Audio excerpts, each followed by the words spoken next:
Want to find the best way to work out when you want endurance and strength? Watch this. Our next caller is Lila from California. Lila, how can we help you?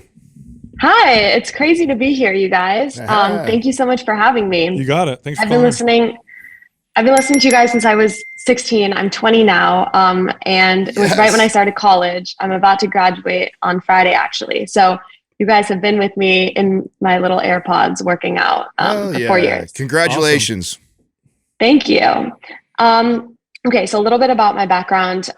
Since I started listening to you guys, I've been training hypertrophy for pretty consistently for those 4 years. I never really focused on my physique, just the mental benefits of it and just how much fun it was. And so I totally worked that into routine. And honestly, I can't imagine living without it. Because I never really focused on physique or any kind of nutrition, I never made that much progress. And I stayed pretty lean those 4 years. And but I just had fun with it. And so the past few months, I've gained some weight and I feel so much better in my body, but I still didn't really make that much progress with my lifts and the weights that I've been using or grow that much muscle. And so then I went on a run and then 2 days later decided to sign up for a half marathon just because why not? And I'm kind of hardcore. And so I did this trail run, this epic trail run up north in Marin, and it came down across the Golden Gate Bridge. And since then I've been running a lot, and I've noticed that my legs have like grown so much more than they ever have in the hypertrophy. And I'm just wondering your take on that. And then I also noticed on my long runs, I can do about 15 miles now. My legs give out faster than my cardio endurance. And like, I can have a conversation at like mile 11. But my legs give out more. And because I had the strength background, I know it isn't necessarily because my legs aren't strong. So I'm just wondering your take on this. Wow. Okay. So hold on a second. Are you an athlete? Do you play any sports, or is this just all working out on your own type of stuff? I grew up, like playing soccer and softball, but mostly just working out. Okay. Are your parents athletes? No. Yeah, so people who build leg muscles doing long distance running have really, in my experience, have really crazy muscle building genetics.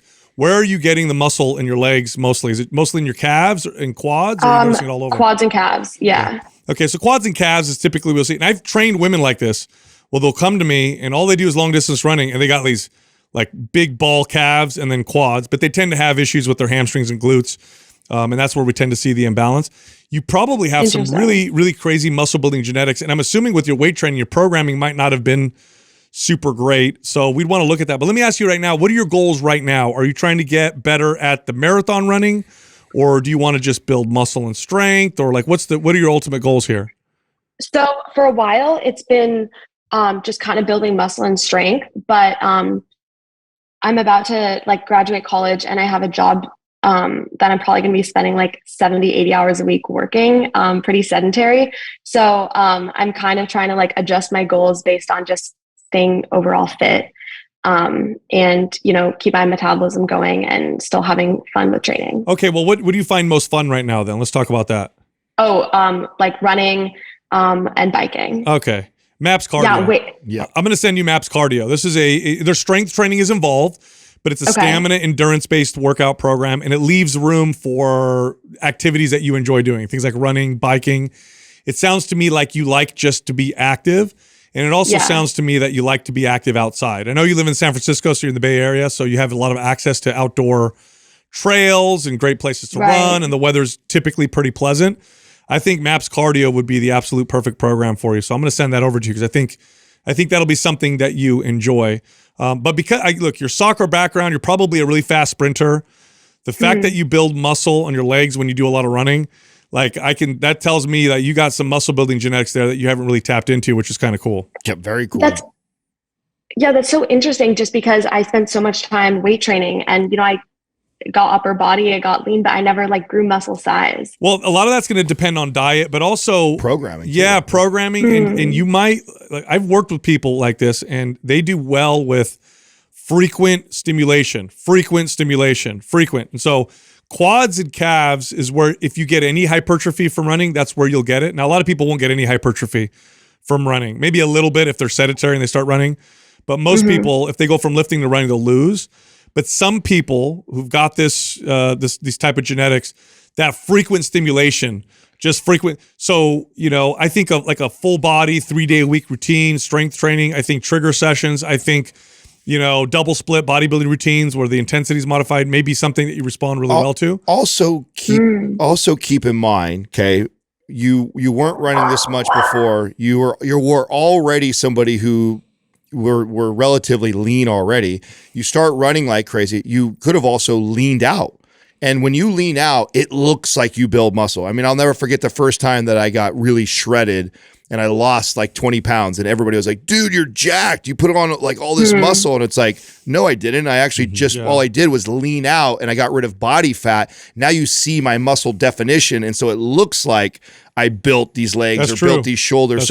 Keep that in mind too. So Sal's right. There are anomalies of people that do run and they actually do see some quad and calf. But then you also weren't running like that before and now you're running a ton. You easily could have leaned out and now you're seeing the definition in your quads and your calves like you've never seen before. And so it looks like, oh shit, I built all this muscle. When in reality, the muscle was there. You just revealed it. Yeah.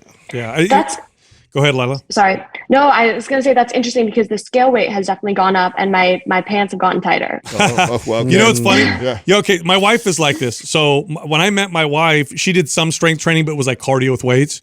But she had a history of distance running, and her calves and quads were jacked. Just calves and quads were. And my wife she's got bodybuilder genetics much more than I do, and frequent stimulation is what makes her grow. So if she just did a lot of anything on a daily basis, that muscle tends to grow. So, like I said, it's not common, but I think MAPS cardio you like. I think after MAPS cardio, if you really want to have fun with the bodybuilding style of training, I'd say go for MAPS aesthetic and see what happens. I also think too, like I've seen this with some athletes I've trained as well as this like sort of phenomenon with that, but in my experience, I've seen that whatever it was that they trained for a lot when they were younger, that was something that it was almost like a muscle memory effect to it. Yeah, good point. To where like they started to stimulate the muscle in that regard, and then they saw those type of the muscles just responded because it was something that it hadn't been put to use for in a long time. So I don't know if that,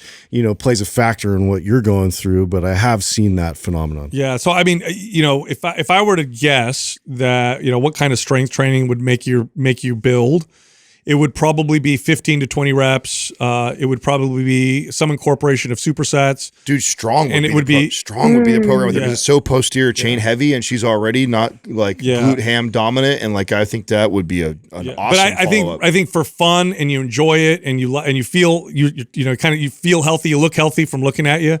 I think you would enjoy MAPS cardio because it's going to give you all the stuff cardio right now, and then I would like to see strong. So I have a question because you mentioned like getting ready to go when you start working these 70-hour work weeks. Are you maintaining the running, or is that going to go? I hope so. Okay. I hope so on weekends and getting up at like, I don't know, 6 in the morning, going out. MAPS cardio is going to be perfect. Yeah, she's young too. She doesn't have any other responsibilities besides. I mean, seriously, when you're young, 80 hours a week, you still got plenty of time to do other shit. Yeah, MAPS cardio is perfect for you right now. I think it's a great routine. Yeah. What field are you going to be working out of curiosity? I'm going to be going to private equity, so finance. Oh, yeah. Well, there you go. Very cool. Yeah. I love hearing you guys talk about investments. Excellent. Cool. Well, you just became cooler. Well, thanks for following the show, Lila. I love hearing about the fact that you followed us since you were 16 till now. Yeah, very cool. Seriously. Yeah, that's awesome. Thank you. No, thank you guys so much. You got it. Yeah, take care. You got it. Yeah, it's super rare, but I've definitely run into people where they build doing shit that's not supposed to make you build. And she definitely did. If she said that her pants got tighter and the scale went up. Now, the other factor here is diet. Like jumping rope. Yes. I've seen that with athletes and their calves just explode in their quads. But the other part, and by the way, if any muscles will grow from high reps, lots and lots of frequent stimulation, it's calves and quads. They tend to be the body parts that tend to do Those that. Are the ones. They do. Nonetheless, here's the other factor is diet. And sometimes what happens when people start to really burn a lot of calories through activities, their appetite goes through the roof and they don't notice necessarily that they've eaten 600 more calories a day. So that's the other factor too. Sure. Like she could have been strength training, but could have been under eating and then finally fed herself. And then all that like back pressure of muscle, muscles wanting to build now finally gets to, come to fruition. I think that's actually a really good point, Sal, especially when you talk about a little 100-pound female like this, because there's a good chance she wasn't even getting adequate protein to build good muscle. Now she's eating a good amount of calories and probably hitting protein intake, and then just the stimulus alone, and maybe to Justin's point, this is an area, she was a soccer player before, the muscles went, oh, that's what we've been looking for. I remember this. Yeah, fed her, stimulated, and she grew. So that's very much so a possibility. Totally. Look, if you like Mind Pump, head over to mindpumpfree.com and check out our guides. We have guides that can help you with almost any health or fitness goal. You can also find all of us on social media. So Justin is on Instagram at mindpumpjustin. Adam is on Instagram at mindpumpadim. And you can only find me on Twitter at mindpumpsal.